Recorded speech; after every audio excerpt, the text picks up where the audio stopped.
Back at Heartland Park, Topeka, the fans are jammed around the bright red trailer of Kenny Bernstein. The Budweiser King hopes that this is the day it all comes together. But he's got quite a challenge in the semifinals. He races Scott Coletta. Maybe that's the reason for the look of concern on Dale Armstrong's face. Steve? Tell you what, a 5:19 shutting it off to only 2:66. That's bad. Yeah, it was running pretty good. Had the front end up, and it got a little over towards the center line. I didn't want to knock the cones down on a single. That would have DQ'd us for sure. Car is running very well, but Force is running better than everybody. Force is running awful good. We ran an 05 with him that night. He ran an 04.9, so we can run with him if we meet him in the final. I think McDonald's car will be okay. Well, let's take a look and see if that is exactly right here on race day. Cruiser ran a 5:29 in the first round, then had a 5:19 here in round number 2.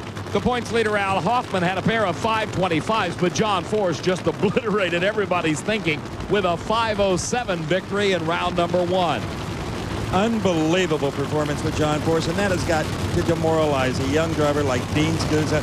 Family operation, got a runner-up this year. But that man, Austin Coyle, just strikes the fear in the hearts of every competitor when they see him out there in front of Force's car. I mean, that 5:07. What is Scusa to do? All you can do is maybe try to lock the clutch up a little sooner, but you don't have lane choice. You're going to smoke the tires. The best thing you can do is go up there and run your race and hope Force makes a mistake. Scusa, a rock and roll drummer when he's not out on the racetrack, and a pretty darn good one, too. John Force, well, he just rocks and rolls his way through life. The interesting thing to note, with a 5:07 in the first round, John had qualified at a 5:04. Nighttime, daytime, doesn't matter to John. It's race time. Pre-staged. What can Scusa do with Force? He moves in first. Force is there. Scusa up in smoke. Look at Force go. Good God. A 5:02 at 2:96. He beats his own nighttime numbers in an 85-degree racetrack. Let's go to the pits. Bob Fries with his next potential victim.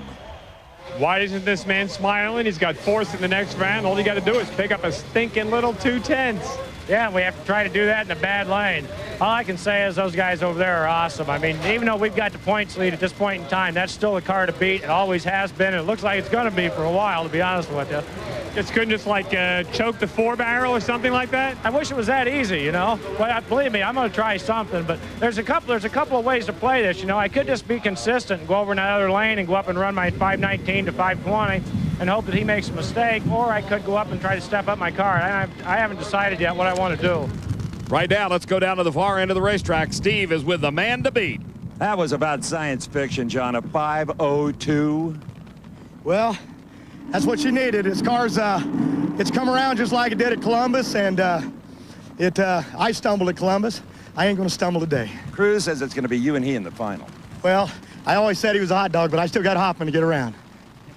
2 weeks ago at Columbus, John had similar performances, but red lighted there. That's what he's trying to avoid here. Here's the Moon Eyes Dodge, owned by and tuned by Jim Dunn, driven by Kenji Okazaki. His opponent, another Dodge, the Fruit of the Loom car out of Nashville, Tennessee, KC Hollywood Spurlock at the wheel.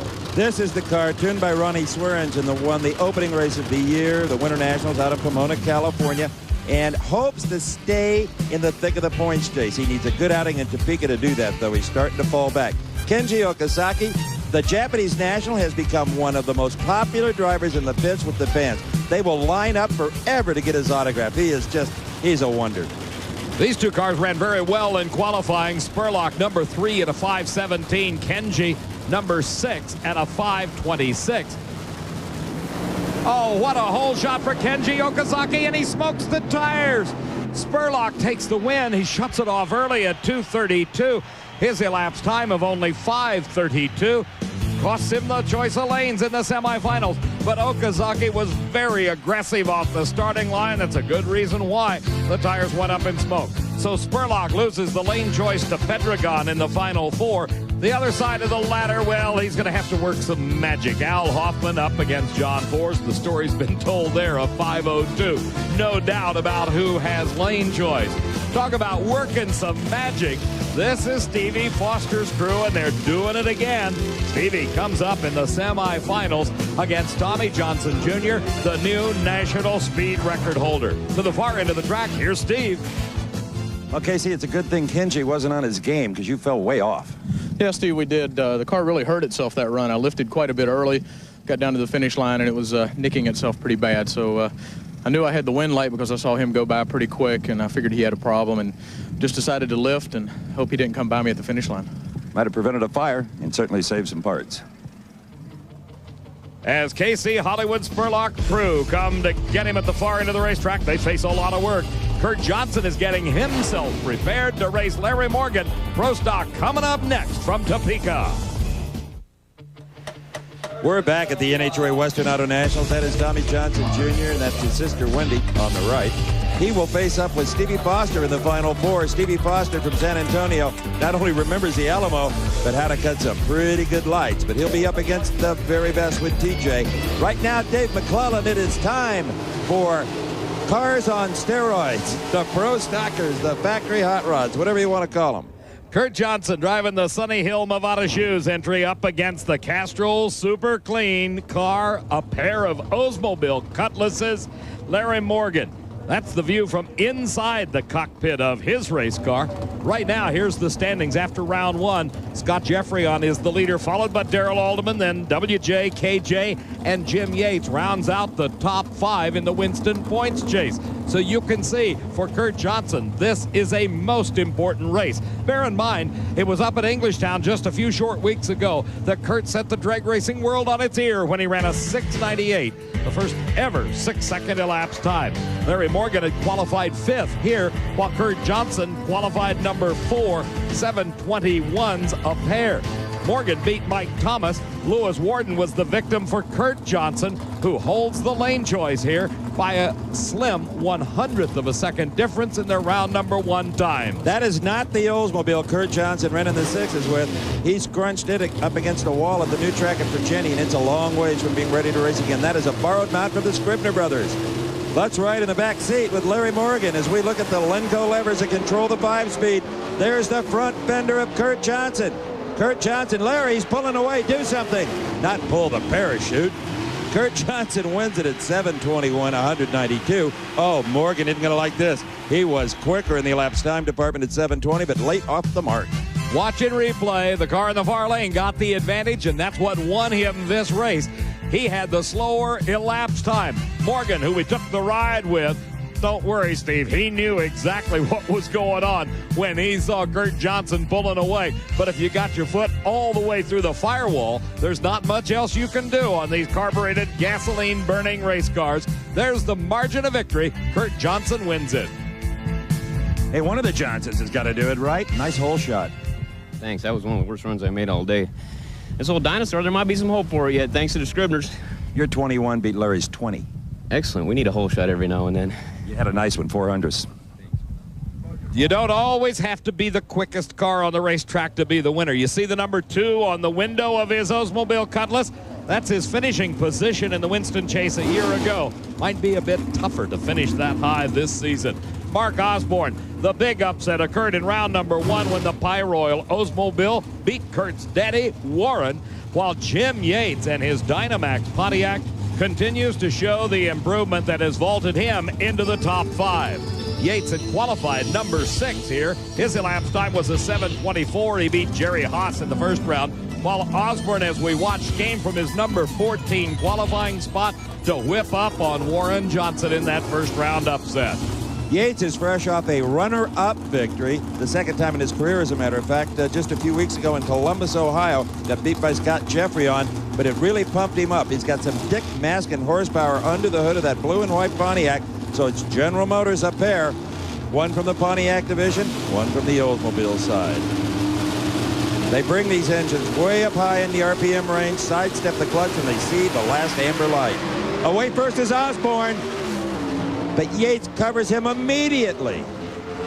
Oh, Jim Yates is on it today. 7.19 seconds, 192 miles an hour. Osborne left first, but had no muscle on the top end. 7:31 at 190. The next pair of cars already in the burnout procedure. That's another Pontiac. The Pennzoil Trans Am Firebird formula of Jerry Ekman up against the new, sleek, zoomy Avenger driven by Darrell Alderman. For Jerry Ekman, if he doesn't advance another round, this day has been a success because when he won the first round, that's the first win of the season for him. Steve? Oh, that's one of those you're saying, come on, Pontiac. Yeah, buddy, I tell you, that felt really good. Really fast out there. How fast we run? Another 19. Another 19. That's pretty consistent. I don't think the air was any better. I think we made a better run that time. You saw a lot of that other guy. Well, it looked pretty close right off the starting line, but felt like I run away from him pretty good down the bottom. What did he run ET? Doesn't matter. I tell you, it feels good to win. May win some more, too.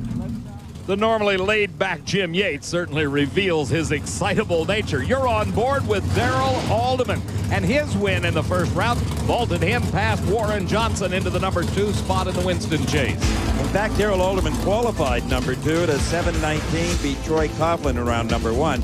Jerry Ekman, he qualified number 10 with a 7:28 and got his first round win of the year, as you said, Mac, beating Frank Iaconio in round number 1. Now let's talk a little bit about the car over in the far lane, Darrell Alderman. I asked the crew chief, Dave Hutchins, does this Avenger want something different than the Daytona? He said, yes, we just don't know what it is yet. Keep feeding it power and clutch till we find out. What a shot. You see him snap his left foot back. That's coming off the clutch. He pulls the levers, and Darrell Alderman marches away from Jerry Ekman. Elapsed time 7:19, keeping pace with Jim Yates at 193 miles an hour. Ekman falls off to a 7:30, 189 miles an hour. Here's the Dyna Gear Oldsmobile Cutlass. Steve Schmidt, the driver out of Indianapolis, Indiana. His opponent, the other half of the Mopar Parts team. This is the Dodge driven by the points leader, Scott Jeffreyon. A view out the front of the windshield of this Dodge, that big scoop covering the 2 giant Holley carburetors that feed the racing gasoline into the 500 cubic inch engine. Backing into position after the long burnout. We'll go down to the end of the track, and Steve. Tell you, Darrell, the guy you're going to have to beat, you can hear him going back to the pits next round, Jim Yates. He's got lane choice. His 7:19 a little quicker than your 7:19. Well, you know, that's the way it goes. I believe both lanes are pretty good, though, so we'll take the right lane. Are you happy with the progress of this Avenger? Well, I have to say yes. I mean, this is the second race for it, and, you know, and the guys have really worked hard, and, you know, and we're making steady progress, I think. There's more in it. The question is, of course, when will they be able to put it all together? A super slick new car, that Avenger. Here is the Daytona up against the Cutlass, and once again, we're on board inside that Dodge. Looking out through the windshield, Jeffreyon, number 1 qualifier, 7:13, beat David Rampey in the first round. While Schmidt had qualified in the 8th spot, Steve beat Mark Powick in his first round race. And if Scott Jeffreyon can hold on to low ET of the event, which he has now with that 7:13, that's worth 50 bonus Winston points, and they all add up at the end of the season. Scott Jeffreyon, with a short wheelbase Daytona, desperately needs to keep lane choice. First, he's got to win, but he'd like to run quicker than the opponent he'll face in the succeeding round. Look to your right. You see Steve Schmidt? I don't either. Neither does Scott Jeffreyon. Jeffreyon wins it, and that'll get him lane choice probably 7:13, 194 miles an hour. For sure it will. To a losing 7:20, 191. Steve, as we watch this one in replay, take a look at the car in the near lane. Again, a big advantage at the starting line, one opponent over the other. This time it was Schmidt picking up an early lead, but he was unable to hold it as they planted the rear tires on the Dodge, and it just marched through the gears until at the finish line he had about a half a car length lead. Maybe that race was just a little bit closer than Scott Jeffreyon had thought it would be. But either way, the end result is Scott Jeffreyon wins and advances into the semifinals, where his opponent will be Kirk Johnson. By some 700ths of a second, Jeffreyon holds the choice of lanes. The other side of the ladder, Jim Yates and Darrell Alderman duke it out, Dodge against Pontiac, and here by 1,000th of a second, Yates has got the lane choice. Boy, Scott, this Daytona is still darn dangerous. A 7:13. What can I say? The guys from Miles said it all. Yeah. It was a good, smooth run, you know. I think the left-hand lane's a little better here today, and we're enjoying it. You're going to keep it, too, with that one. Steve, you got to strike while you're hot. Nobody's hotter in Pro Stock right now than Scott Jeffreyon. Kenny Bernstein hopes he's rejuvenated the hot for his Bud King. We'll find out.